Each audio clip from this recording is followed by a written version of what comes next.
Welcome, welcome, welcome. I would like to welcome you to episode 564 of the Unpopular Podcast. This is the man, the myth, the legend, Jalen Hunter. Here at the Unpopular Podcast, not only asked to agree with me, I'm asked you to hear me out. I am not saying something that is controversial.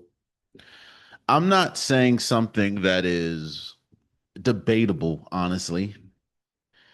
But I feel that the nation, the world, is more divided now than it's been for a while.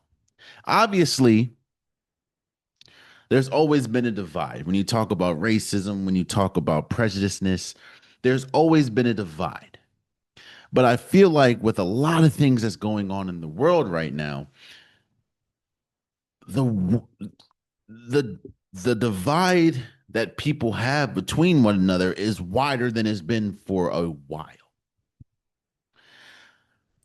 I started this episode off by saying that because I don't think that there's anything that unifies a country, a nation better or more than the Olympics. I can just speak for me. I can speak for a lot of African Americans or a lot of people of color that live in the United States.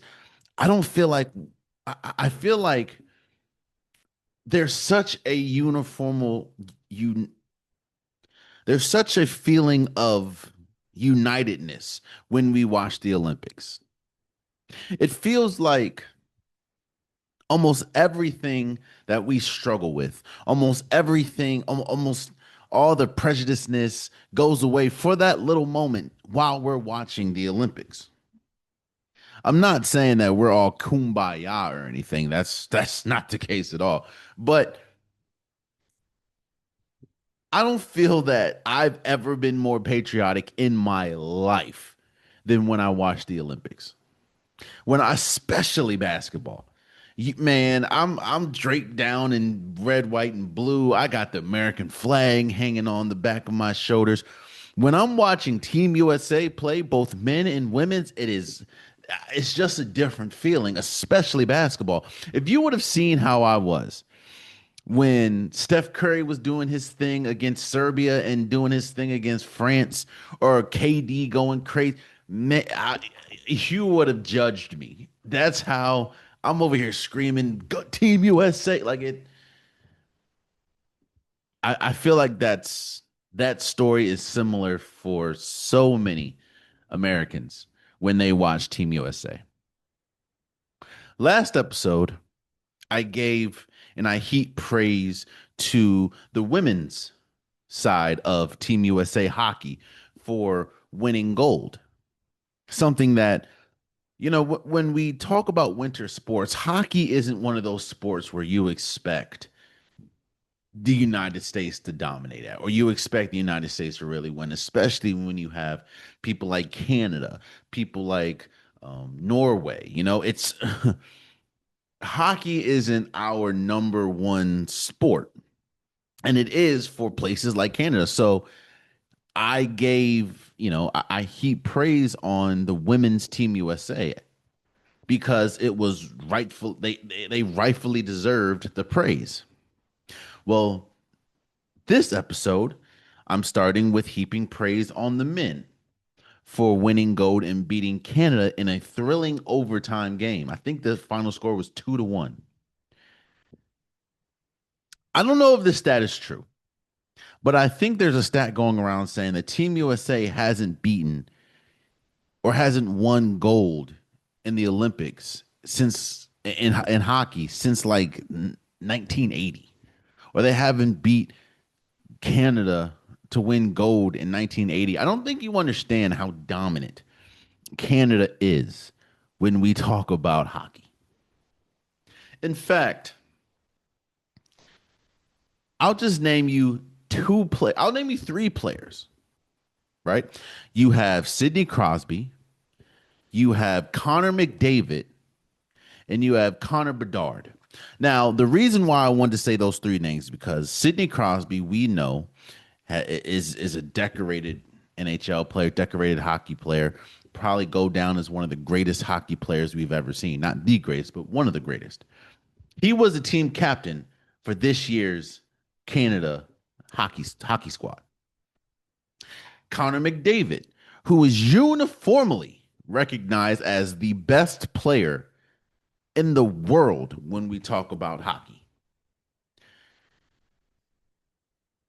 There's not two, there's people that when it's all said and done, will question his ranking and his place when we talk about greatest of all time hockey players. He was on that hockey, or he was on that Canada team that Team USA just beat.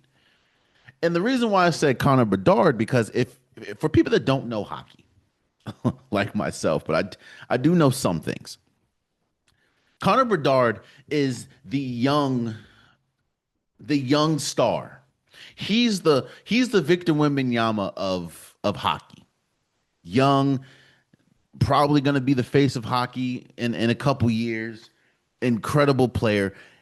Connor Bedard is the Victor Wembanyama of hockey. This Canada team is so stacked. Connor Bedard didn't make the team. Now, albeit Canada did have some bumps along the road to get to the gold medal game, but they ultimately made it. I can't explain to you, or I can't properly describe. I'm going to try, but I can't properly describe to you how improbable it was that this Team USA team, beat Canada. Shout out to Jack Hughes. Shout out to Matt Bodie. Yo, I don't know if you watched the game, but if you did watch it, and that's another thing, I'm up at 8 o'clock in the morning watching Team USA hockey compete. Hockey. I don't even like hockey like that, but hockey. And I'm at the edge of my seat.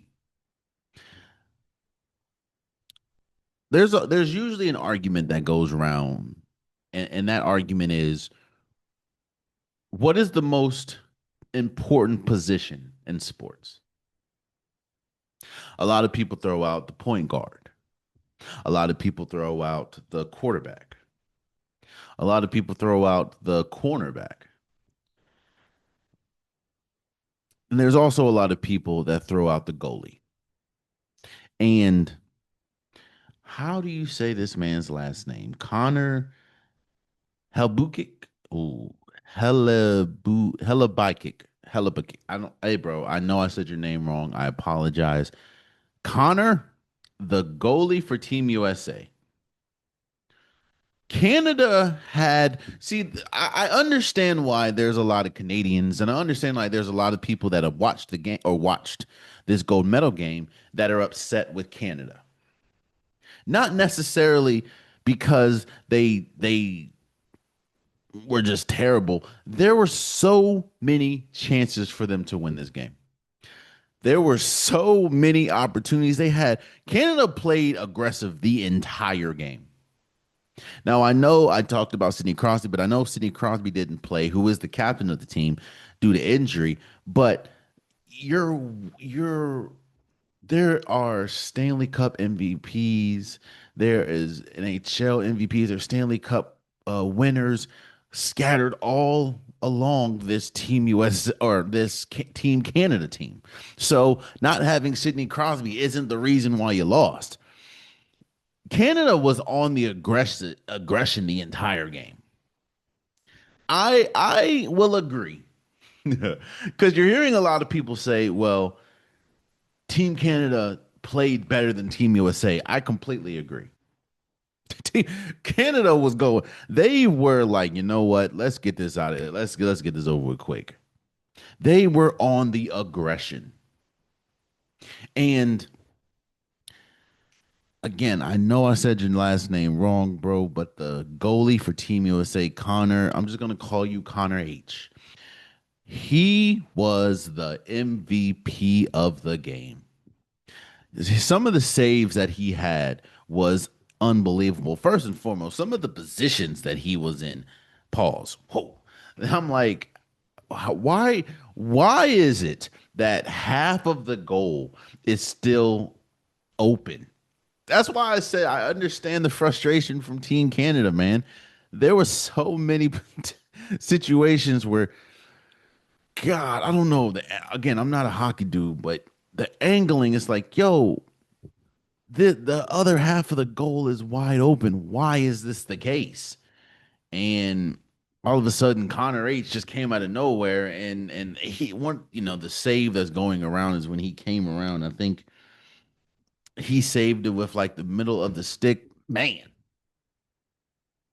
And it is on Team Canada. I know they didn't. I'm not gonna say they necessarily struggled, but they didn't look as dominant as they usually did this entire Olympic run. But they had their chances. They had their chances, and they just didn't capitalize on it. Um, and again, I'm not. I'm never gonna say that I am a diehard USA fan. Like I don't. I'm grateful for what God has given me, but I'm not about to bleed or die for this country. That's just no. But I did feel quite patriotic watching Team USA, and then they put the when they celebrated. Obviously, they had the Gaudreau. People that don't know, the Gaudreau brothers passed away. Either it was last year, 2 years ago. Um,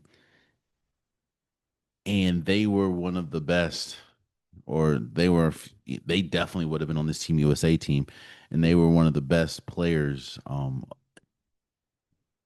they unfortunately passed. So I did love how I think their family was in attendance, and they put out, um, or they when they did the gold medal ceremony, they had his jersey out, and they were all saying that this is for Gaudreau. Man, it was a it was a great scene, bro. Um, again, the to have both the men and women win gold in hockey, and again, I can't stress enough how this isn't even Team USA's main sport. Like this, you know, it was incredible, bro. And yeah, watching that game kind of reminded me, and I know people are gonna kill me because they do this a lot. They always say that I bring up Golden State in some way, shape, or form. But watching this Olympic match kind of reminded me of the 2022 uh, NBA Finals. Golden State going up against the Celtics. If you look at every metric, Golden State should not have won that finals. Golden State was the far inferior team, and while they had the best player in Steph Curry, they didn't have the best team. And the fact that they were able to win the 2022 NBA Finals, a lot of it was because, um, if we're being completely honest, Boston, they just could not stop turning the ball over. And with them having turnover problems, Golden State capitalized. Um, and Golden State ultimately won the NBA Finals. Team USA didn't even play great. And this is coming, I know I hear a lot of Canadians say that. That's, you know, a lot of the Canadian talk show hosts or podcasters or fans like, Team USA sucked. And we should, I'm not going to say we sucked. We didn't play great. We played great in moments, but we played better than Canada. Or let me say, when there were moments to be captured, Team USA captured them and Canada did not. I can't, it's also crazy when you look and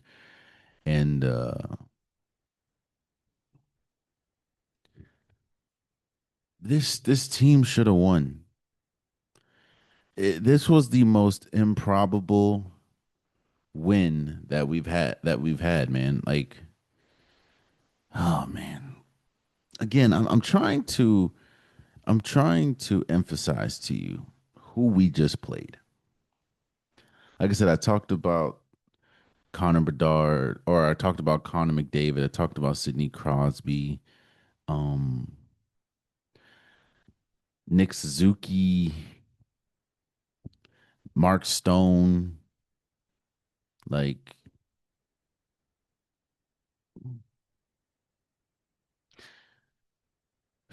yeah. Congratulations. Again, I want to say, you know what? I want to say his name right, man. Hel Helebulik. Helebulik? Connor Heleb Helebu Helebike. Helebike. Again, I'm trying. I want to give you uh the proper congratulations because he was in all intents and purposes the MVP of this game. There were so many times when Team Canada could and should have scored, and he he saved it. Um, and I also want to talk about because people are saying that this just adds to the Team USA Team Canada rivalry. Um,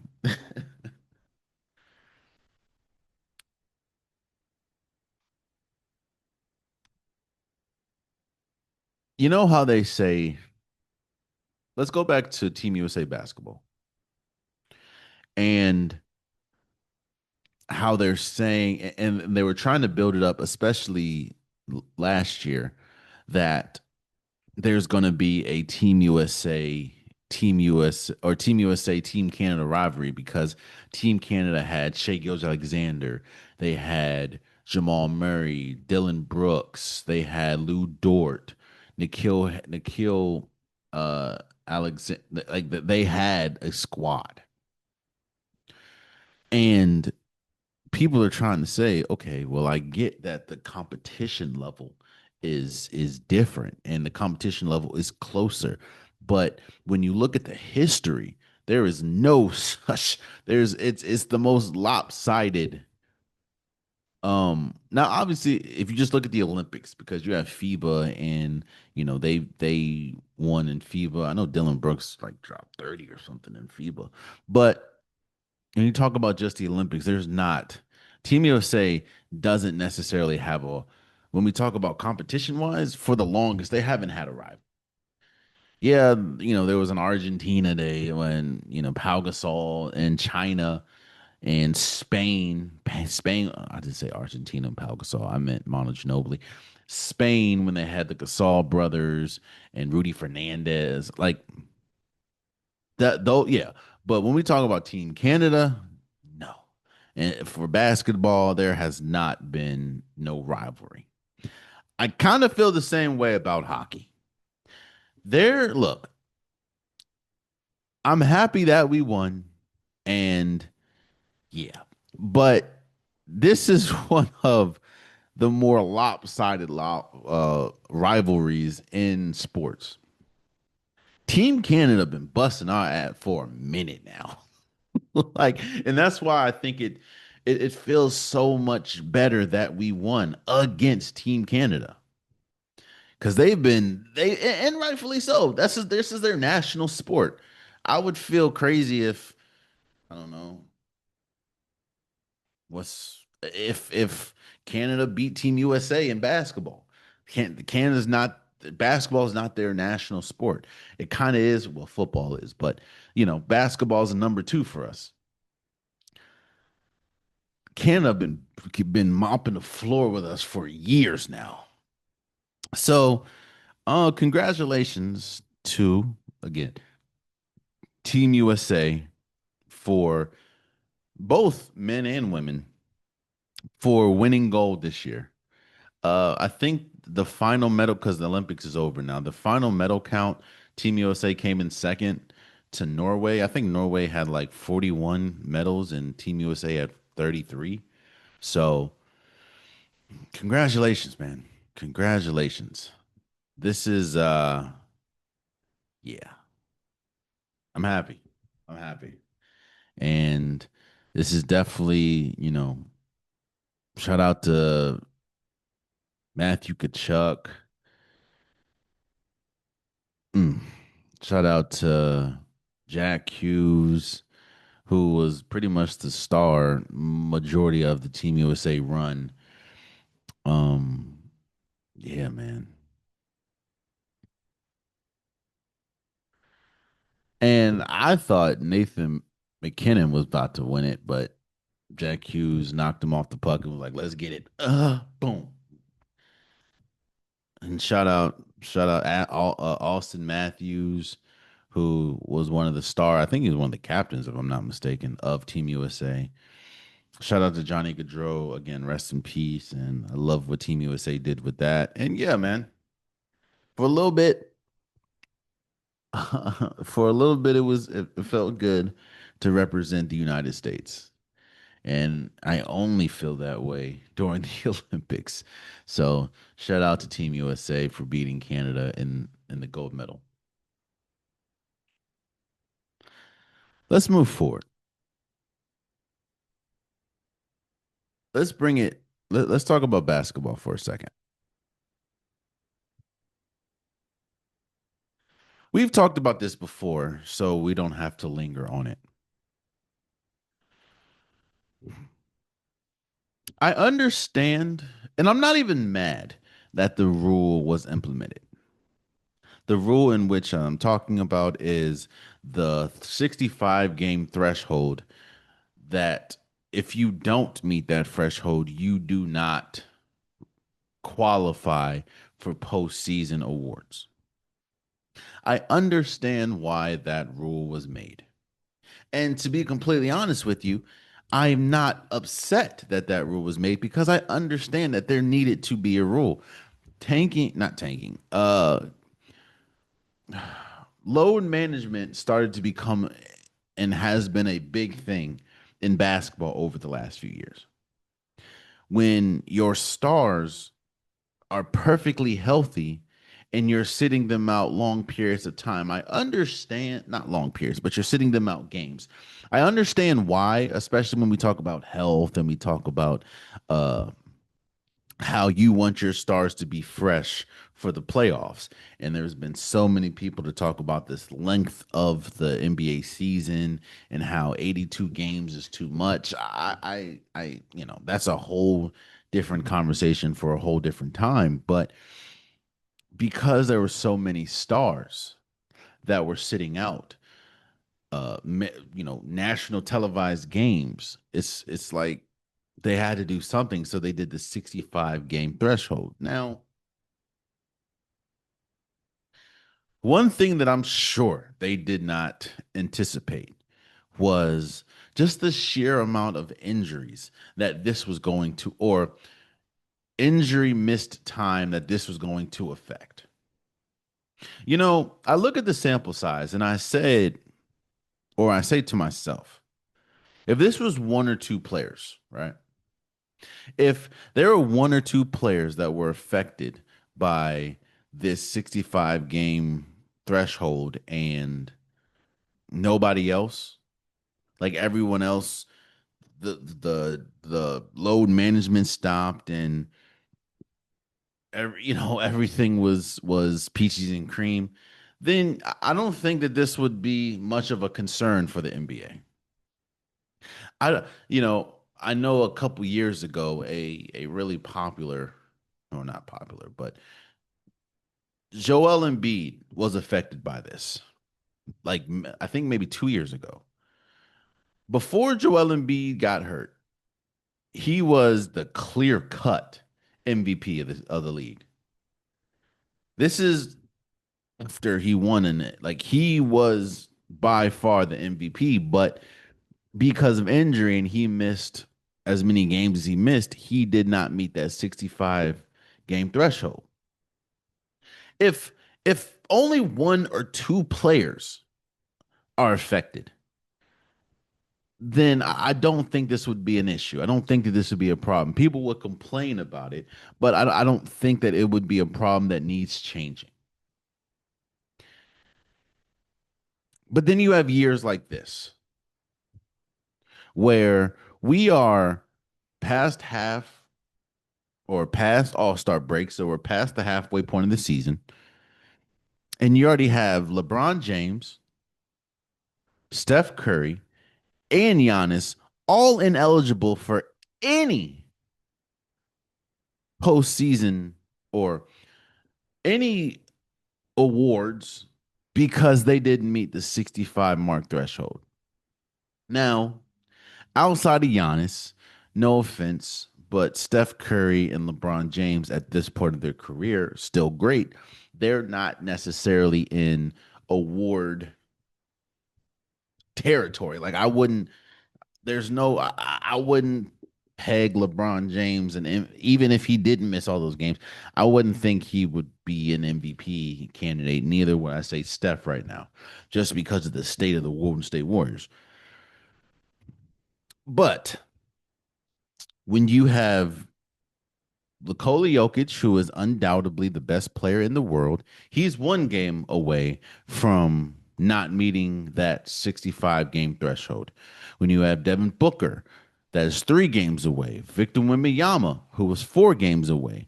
Luka Doncic, 5 games away. SGA, 6 games away. Anthony Edwards, 7 games away.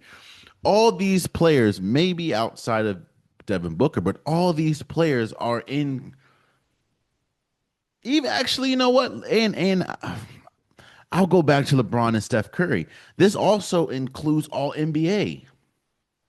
And I could for sure see at least Steph in an all NBA. We're talking about Giannis, who is arguably the second or third best player in the world, not even going to be on an all NBA team.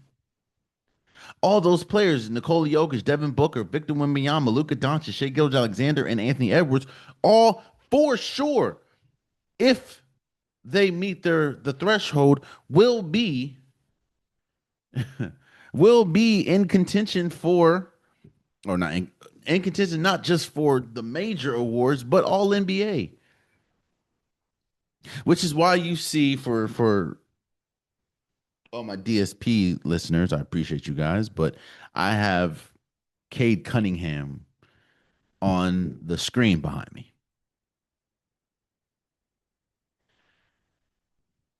This happened last year, and I'm not saying that Shea Gilgis didn't deserve all the awards that he did, but this happened last year when we looked at there were so many players that didn't wasn't eligible for any awards because of the threshold. In fact, I think this has happened in the last 2 to 3 years, and it's possibly happening again. I'm not saying he's doing this because he wants to be, MVP or he wants to win awards, but it's no coincidence that the report came out, I think the other day, saying that Nikola Jokic is playing through injury right now. Again, I'm not saying that he's only playing because that he wants to win these awards, but I think he understands how vital he is, seeing as though he's the best player in the world, how vital he is for the Nuggets and their success.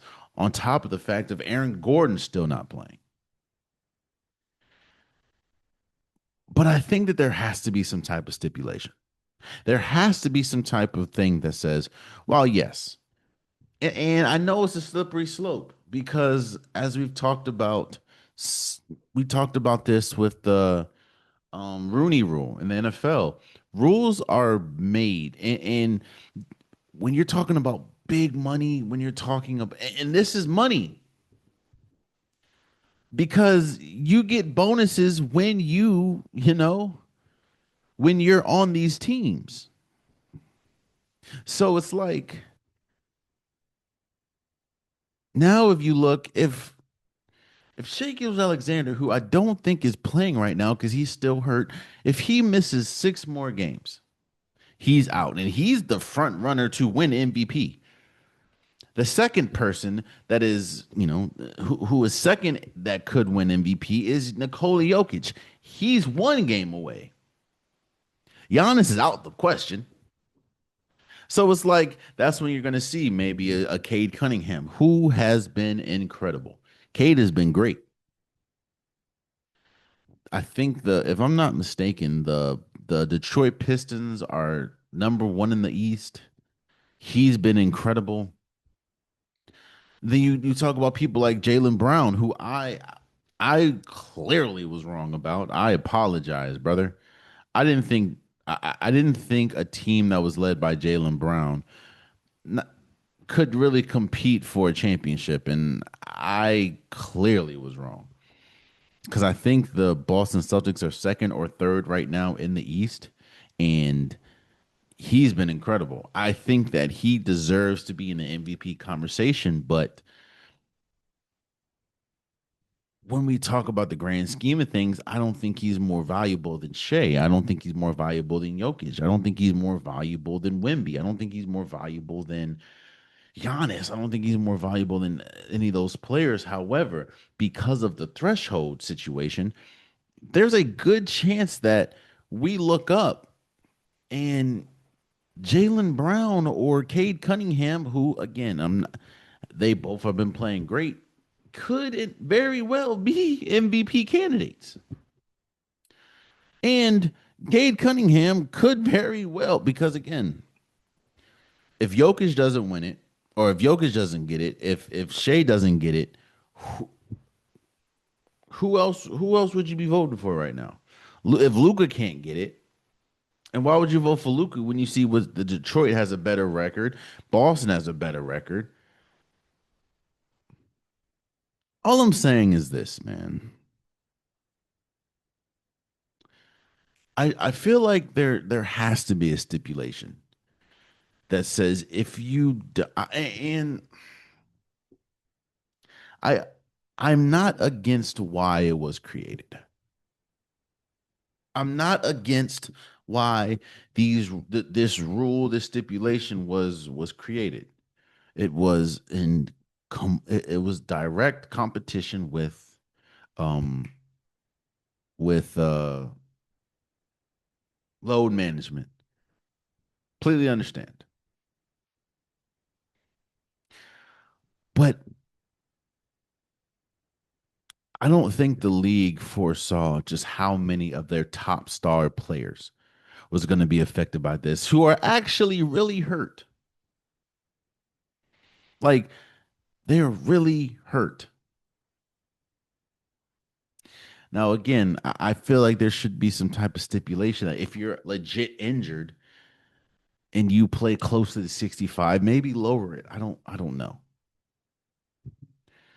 But then you get into that, okay, well, because I know a lot of people have been talking about it. Do they lower the season in a sense of, do they take away games? Does it go from 82 to maybe 65 games?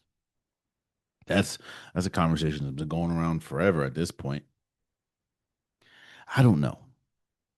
But I do think it is crazy that when you look up, and these are people that are legit hurt, and you look at an all NBA team, and Steph Curry, as great as he's been, is not going to be on it just because he didn't play 65 games. Or Giannis. Now, I understand if you missed like the entire season, but if you play 60 games, if you play 59 games, it's crazy that, and you're producing at a level that Giannis can produce or Steph can produce. It's crazy that you don't even make an all NBA team. Or Nikola Jokic is 1 game away from not making an all NBA team, and he is the best player in the world. Shea Alexander, who is arguably one of the best players in the world, is 6 games away from not even be able to be in contention to go back to back MVPs. That's crazy. But I also understand, and I'm not making a counter argument. I also understand that it kind of forces people to maybe focus on teams and focus on people that they may not necessarily normally watch. I understand that. Like, I know there's so many people that probably would never tune into a Detroit Pistons game. There may be some people that have absolutely no way of watching a Pistons game.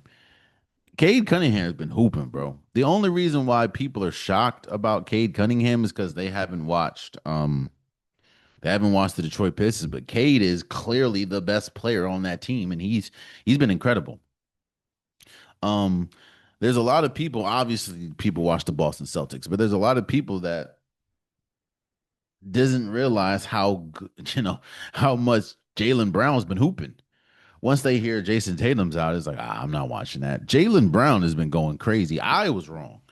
I was extremely wrong when we talk about Jalen Brown. He's been hooping, you know? Um, it's just it's this is like the second or third year in a row that the postseason awards and postseason teams is going to be drastically affected by injury, not load management, but injury. You know, so we'll see. But hey, I know some. I don't know, man. I know some things are going to be changing. Maybe, who knows? I mean, as much as much as Adam Silver, I'm sorry, changes the All-Star game, maybe you might want to look at this threshold thing. But then again, if you're the Players Association, why would you agree to this? I don't know, but hey, we will see. I want to move on to a topic that that's about to be extremely prominent. Um,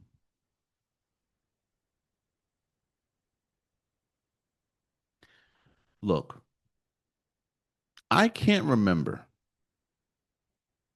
the last time a boxer, a fighter comes out of retirement. In fact, how old? Comes out of retirement at age 49. It's his birthday today. Or, yeah, it's his birthday today. Happy birthday to Floyd Mayweather. February 24th. I don't know how, in fact, there hasn't been really too many successful stories of boxers, fighters coming out of retirement and having long-standing success. Or like we see what happens. Rest in peace. When, we saw it with Muhammad Ali. We saw it with Roy Jones Jr. We saw it with Bernard Hopkins. We saw it with Mike Tyson. We saw it with George Foreman. In fact, I can't really name you a successful unretirement. Yeah, you might win a fight or two, but it drastically changes the way that a lot of people see you.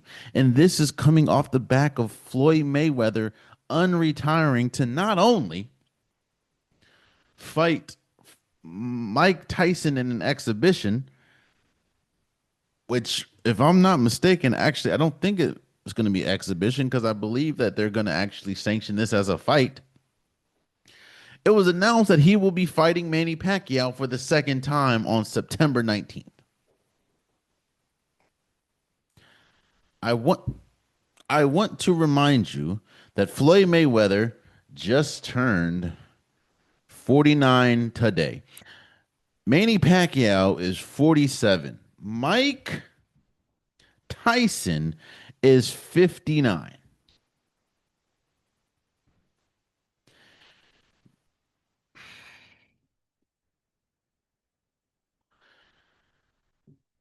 Floyd Mayweather, in all intents and purposes, is arguably the one of, if not the greatest fighter we've ever seen. Ended his or retired 50-0. He's won 15 major world championships spanning 5 weight classes.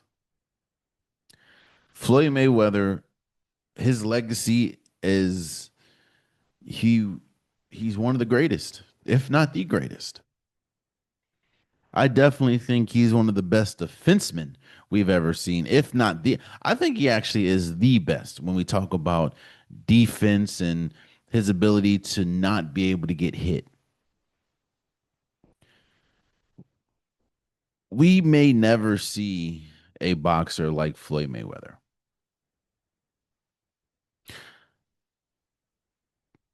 But now a lot of people are speculating that this could be due to money problems and how Floyd Mayweather lives a very lavish lifestyle because of the money that he's made over his career, and that running money could possibly be running out. I don't know. I'm not going to speculate. I have absolutely no idea. I'm not in, I'm not I don't know Floyd Mayweather. I'm not close to him. I don't know his bank account. I don't know his bank situation, but that's what people are saying.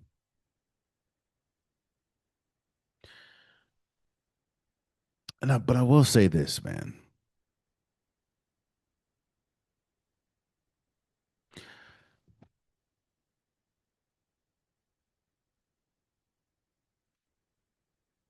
I know that Floyd Mayweather, and his camp came out and said that he still has more to prove, or there's more legacy that that's able to be captured, and that's what he wants to do. I get that,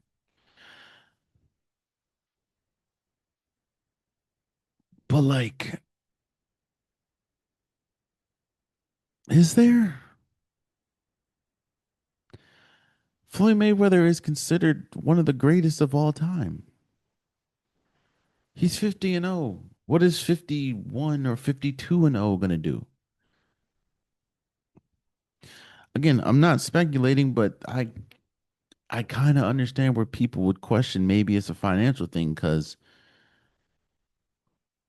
what legacy do you also have? Like, what are we doing? Again, I'm sure every time I put a boxing video out or have a boxing topic, there's somebody in the boxing community tells me how wrong I am or how I'm casual or whatever. But I want someone in the boxing community to tell me, when was the last successful unretirement? When is the last time that a boxer, especially a boxer at age 49, unretired and had a successful run? Because for the life of me, I can't think of it. I'm not saying that it drastically ruined their legacy or anything like that. I'm not going to say that. But the end of Mike Tyson's run, the end of Roy Jones Jr.'s run was, yo, they kept saying Roy Jones, the issue with Roy Jones Jr. is he does not know when to call it quits. Same thing with Bernard Hopkins. These are all-time fighters. I'm not saying that their legacy was tarnished, but it was an add-on to their legacy that Roy Jones he just could not. He didn't know when to give up. Bernard Hopkins, you know, again, I want someone in the boxing community to tell me when the last when the last successful unretirement happened. I'm not saying that Floyd Mayweather is going to lose to Manny Pacquiao. I'm not saying he's going to lose to Mike Tyson. What I'm saying is, what's the point? If it's not financial, if it's not financial, then what else is there to gain? Because I, for the life of me, can't figure that out. Ah, boy, I hope he don't get hurt. But and it's not just boxing. Didn't look at Anderson Silva, one of my favorite MMA fighters. Look at Anderson Silva. I know he just won a boxing match, but what happens when he was well past his prime, still doing MMA, UFC? He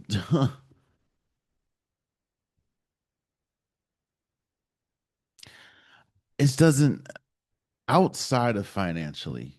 This doesn't make sense to me. I understand that everyone is different, but we have a long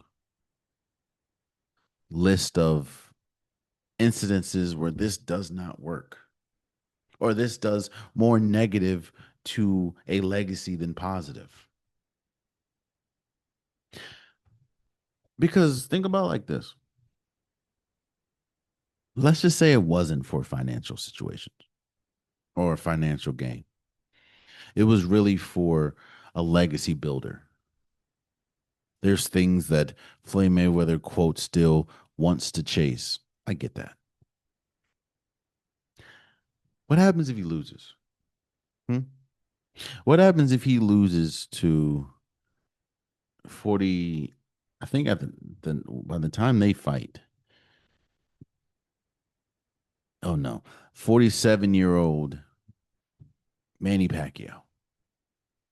So instead of having that 50 and 0, he would have what, 50 and 1 or 51 and 1. You don't think that has the allure of how great Floyd Mayweather is and how he's the greatest boxer because he's never lost. You don't think that's going to have a major effect on the way that he promotes himself, the way that he makes money? You can't really call yourself the greatest of all time because you have a loss. You know, in many areas, when I heard about, when Floyd Mayweather and Manny Pacquiao, when the announcement went out, I couldn't help but think about the clip of Terrence Crawford on the pivot where him and Crowder were going back and forth, and he was talking about integrity and how there shouldn't really be a financial amount that would allow you to taint, allow you to um, put away your integrity, put away your morals. And I'm not necessarily saying that this is the case here, nor am I speculating because I don't know many. I don't know Floyd Mayweather like that. I don't know any of these people. I'm just speaking on how I feel and what I see. Uh, Outside of financial gain, I don't see why this would happen. I don't see why this would need to happen. I don't see any positives from this. Bruh, Floyd Mayweather is a year away from being 50 years old. Mind you, this is just a Manny Pacquiao fight. He's about to fight 59-year-old Mike Tyson.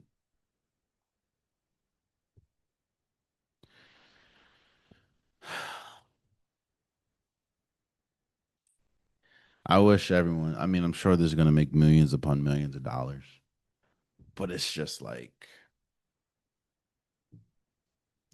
what's the point?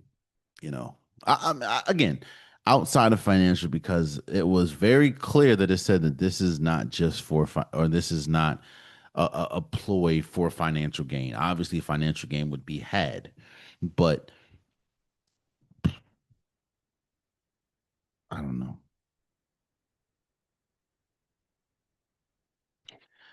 I think that this is, to be honest with you, man, I think this is bad for boxing, man. People want to talk about the Jake Paul fights in these gimmick fights around boxing.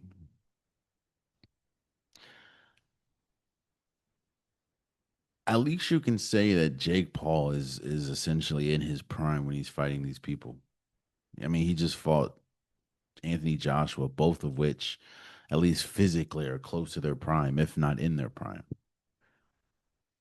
I'm not necessarily going to call this a gimmick fight, but again, we're talking about 49-year-old Floyd Mayweather going up against 47-year-old Manny Pacquiao. We're talking about 49-year-old Floyd Mayweather going up against 59-year-old Mike Tyson.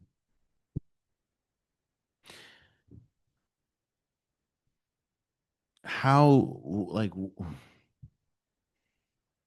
outside of financial gain, what is there to, how can you, how can you say that this is a legit fight?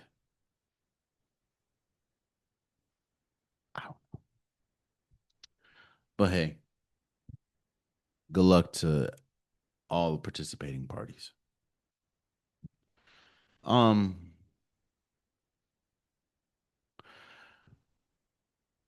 the NFL is about to be in a period of it's about to be in a tough period.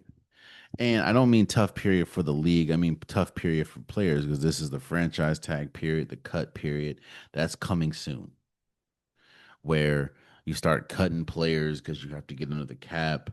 Uh, you start franchising players, which I've been very open in how I don't like the franchise tag, and I think the franchise tag is only been I mean outside of money wise is only beneficial for the team. I know a very popular franchise tag franchise tag possible recipient this year is George Pickens. And I think the report is that the Cowboys are leaning towards franchise tagging him. Um which is crazy because George Pickens was essentially the Cowboys' best receiver last year because CD Lamb was out for periods of time due to injury.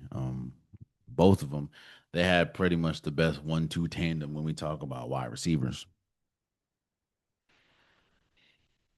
But with this period, the cut period and the franchise tag period and the contract restructure period, a name that we almost always seem to hear is Kirk Cousins.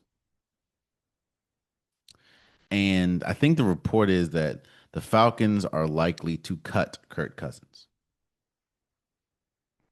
Side note, Bleacher Report.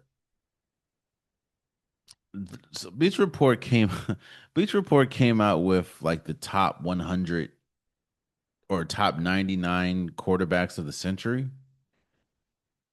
Kirk Cousins on that list? I think it was like 70 something.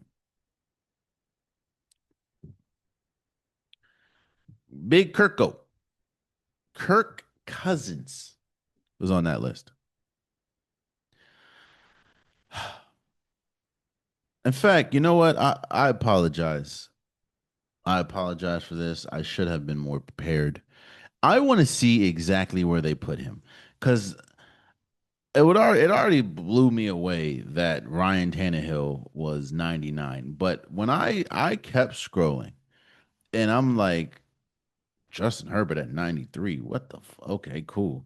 I mean, I'm seeing names like okay, these names makes Andy Dalton at 88. Mind you, I have not said Kirk Cousins' name yet. And I'm thinking to myself, Doug Williams, the first African American quarterback to win the Super Bowl or starting quarterback to win the Super Bowl. I'm just like, okay. Oh, Jim McMahon is 81.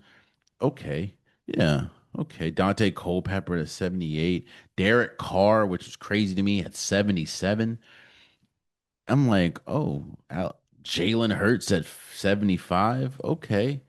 And I kept scrolling, and I got to 71, which was Kirk Cousins, Big Kirko.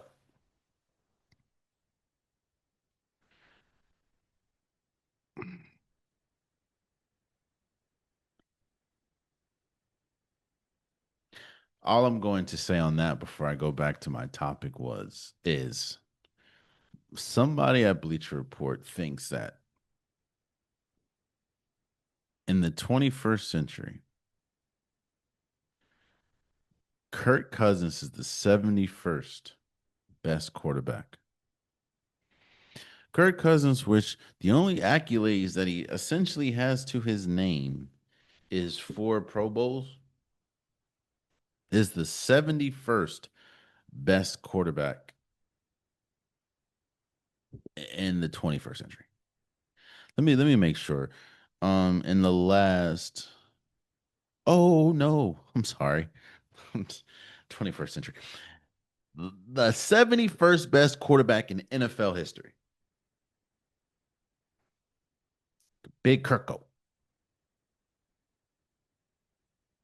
Not just the 21st century. I'm doing this list a disservice because I was thinking to myself, wait a second, how is someone like Bart Starr in this, or how is someone like Jim McMahon in this? No, no, this is NFL history. They think that Andy Dalton is the 88th best quarterback of all time.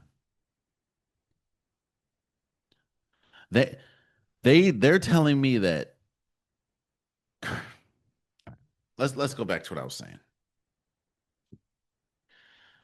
So the reason why I wanted to focus on Kirk Cousins, list alone or list aside, Jesus, um, is the report is the Falcons are likely to cut Kirk Cousins,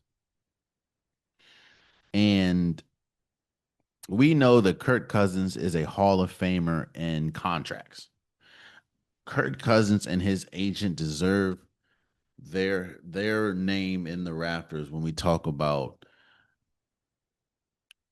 deals for players, because I don't know how Kirk Cousins is un like no lie. Kirk Cousins is one of the highest paid NFL quarterbacks of all time. Did you know that?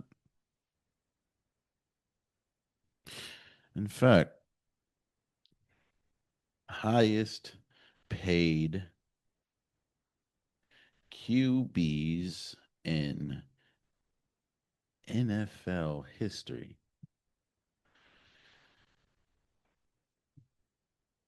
So Kirk Cousins is third.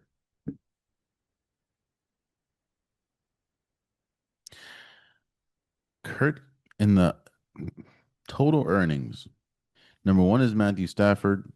Number two is Aaron Rodgers. And number three is Kirk Cousins. So his name and his agent's name deserve to be in the rafters when we talk about greatest deal makers. But Kurt Cousins is likely, Kurt Cousin is likely to be cut by the Falcons. And I want, and Kirk Cousins, I'm sure his best argument right now for why a team would and should pick him up is Sam Darnold. When you see all the bumps and all the things that it took for Sam Darnold to get to where he is right now, Kirk Cousins in all intents and purposes, has been better than Sam Darnold for majority of their career. I'm not saying 71, 71st greatest quarterback of all time, but I digress. But I think, I mean, when you look at a team like, I want to say this before I keep going. Kirk Cousins will get picked up.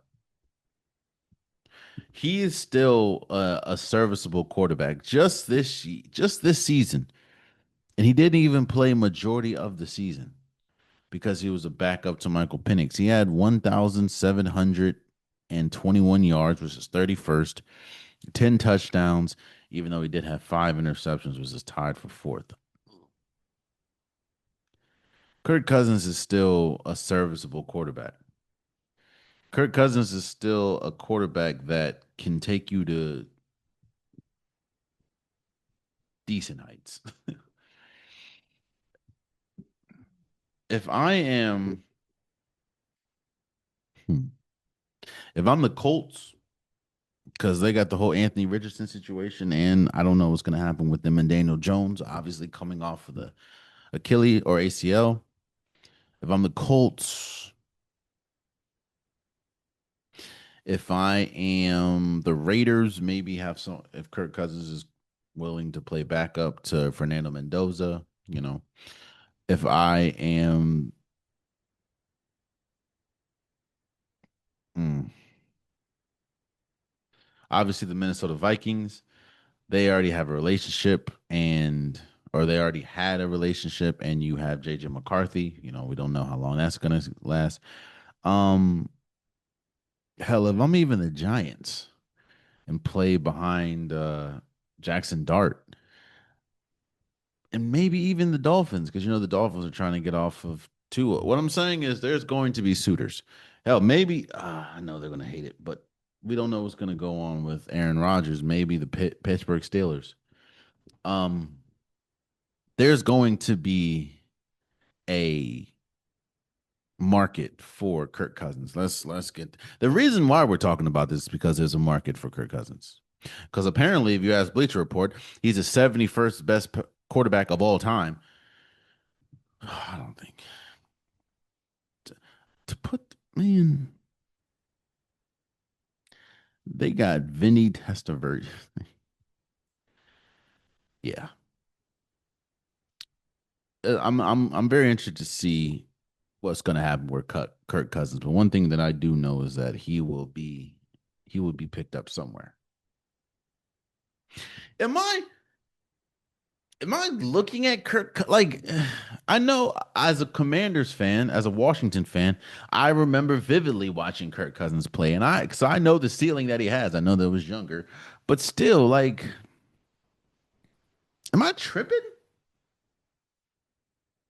Because how were they confidently saying that Kirk Cousins is the 71st quarterback of all time? Is that the same Kirk Cousins that I watched? Huh? I don't know, man. We'll see. Lastly, before we go, I want to talk about I want to talk about the Baby Keem album. I don't know if you guys have noticed, but anytime I have these conversations or anytime that I have a topic that is not about sports, 9 times out of 10, it's about a movie or it's about music. I That's just what I like. I listen to it.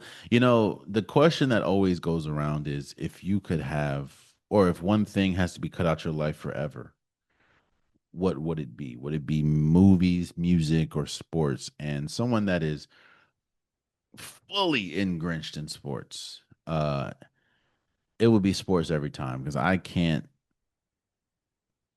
go without music. I just can't. Um, so I enjoy it. I enjoy music a lot. It's it's uh it's something it, it invokes so many different type of emotions depending on the type of music that you listen to. Uh, I love it. And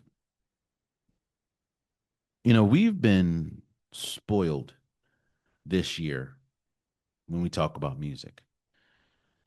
right now, my album of the year, I know it's early, it's only February, but my album of the year so far has been J. Cole, The Fall Off. I haven't been able to separate myself from that too long. It's just incredible. And then you have Don Tolliver, Octane, which invokes a different level of emotion. And I love Don Tolliver. I love the music that he puts out. I don't think Don Tolliver has really dropped a bad album. And then you have, ASAP Rocky drop Do Not Disturb or Don't Be Dumb. I'm sorry. Don't Be Dumb. I wasn't the biggest fan of that, but there were some concepts that I really enjoyed. Um, and there were some songs that I really liked. I know for his core fans, when you listen to their feedback, a lot of them are saying that it was well worth the wait. So shout out to that. I Brent Fayez dropping Icon. That man, I mean, I know it was quick and precise, but that's probably one of, if not, that's probably one of the best albums that he's dropped. We've been extremely spoiled when it comes to music, and that's not even including someone like mm, Reason dropped a really good album. Kari dropped a really good album. Wale dropped probably my top three album of the year so far, and everything is a lot. Um, well, he dropped that last year, but late last year. Actually, it was June. Damn, never mind. But like I'm saying, what I'm saying is, damn, Reason dropped. Who dropped November? That was late, but yeah, Ari Lennox dropped this year for sure. Um, LMA dropped, Jordan Ward dropped, Camper dropped. Like it's been a great year for music. Um, and then you get to this Baby Keem album, Casino. Now, it made me sort of question a couple things. One of the main questions that I had was when I have an artist that takes a long period of time to drop between projects. I think last time Baby Keem dropped was the Melodic Blue. That was like 5 years ago. I ask myself, what do I want to hear from an artist that has taken a long period of time to drop, that has taken an extended break? Well, for one, I want to hear growth. I want to hear that in that break, you don't, I shouldn't, I would be upset as much as I love the Melodic Blue. I would be upset if Baby Keem took 5 years and Casino sounded just like the Melodic Blue. Because in my opinion, I'd be like, well, as a fan, what took so long if you just dropped an album that sounds exactly like what you dropped 5 years ago? Um, so I want some growth. I also want to know. Now I know it's none of my business. I know it's really none of the fans' business, but as a fan, you want to know what took so long. Like, why did you take X amount of time to in between projects to drop? And ultimately, and thirdly, I want the music to be good. I think the worst thing you can do is you can take so long and the music and the anticipation is built and the music is just subpar. Um,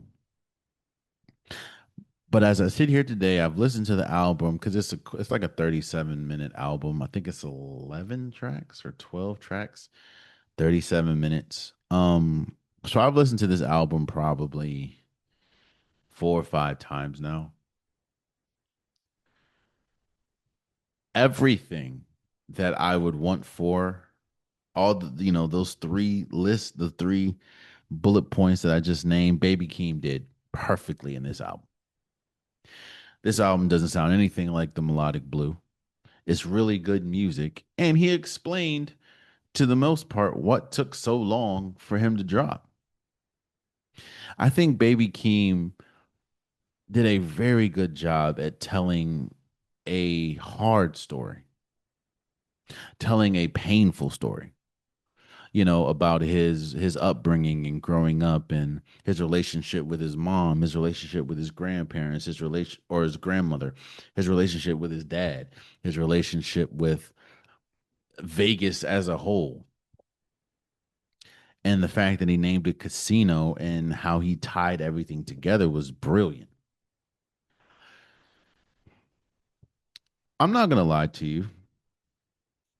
They are artists that I have to grow on. Pause. Um, there are artists that take time for me to really understand and appreciate.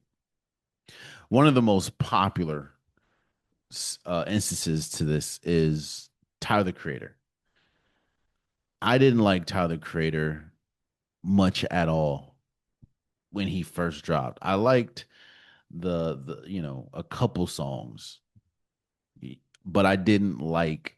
I just felt it was too gimmicky. It was just too out of the like. I just wasn't. I wasn't a fan of Tyler the Creator.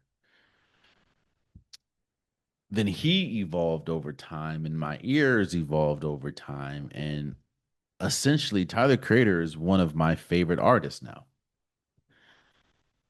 I think it started with Flower Boy.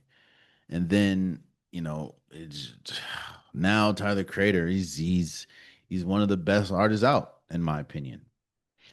Baby Keem was one of those people. I think Orange Soda was like his first. I wasn't. I'm like, okay, Baby Keem is just, he's just like everyone else. So I'm good. To then, you know, he drops single after single. Then he's on. Uh, he drops Range Brothers. I'm like, hold up. And then the Melodic Blue, which I didn't like at first until I think I re-listened to it maybe a couple months or a year after it dropped. I was late to it. And Baby Keem is a damn good artist, man. And Casino is one of the best albums that dropped. If I have to put a couple of albums that I would obviously like, if I had to do a top five in no particular order outside of number one, it would be The Fall Off would be number one so far this year. The Fall Off's up there, number one. Octane for sure. Uh, I'll say, let me see. I gotta look again. Icon. Um, I love that Jordan Wood album, man. Jordan Ward album. Sorry, and I have to put this Baby Keem album up there. Yes, I wish it was a little bit longer. Pause. Whoa. I wish it was a little bit longer, but the story that he told, the way that he told it, some of the beats, or a lot of the beats, a lot of the directions that he went with the songs, Baby Keem dropped a damn good album. Casino is an incredible album. So everything that I would ask for after a 5 year wait, Casino gave me, and I bravo, bravo, hell of a album, man. There you have it. That's been today's episode of the Unpopular Podcast. I truly appreciate you guys. If you want an Unpopular Podcast shirt, hoodie, sweater, long sleeve joggers, the link is in the description below. I have multiple different colors, multiple different designs. Get your Unpopular Podcast merch today. Also, please subscribe to the YouTube channel. I'm trying to get as many subscribers as possible. Tell a friend to tell a friend to tell a friend to subscribe. It definitely means a lot. I need you guys. I'm trying to grow the podcast as much as possible, and I cannot do it without you guys. So please subscribe. Also, for my DSPs, there's Apple Podcasts, Spotify, SoundCloud, wherever you get your DSPs. No platform is more important than the other. I'm trying to grow unilaterally, and I cannot do without you guys yourself. So please share, comment, subscribe, rate, all that. It means so much. For my socials, Instagram, TikTok, Facebook, I post pretty much daily. I have been buried in snow just like a majority of the East Coast right now. So that's why the reels and stuff have been kind of slow, but we're gonna get back to it.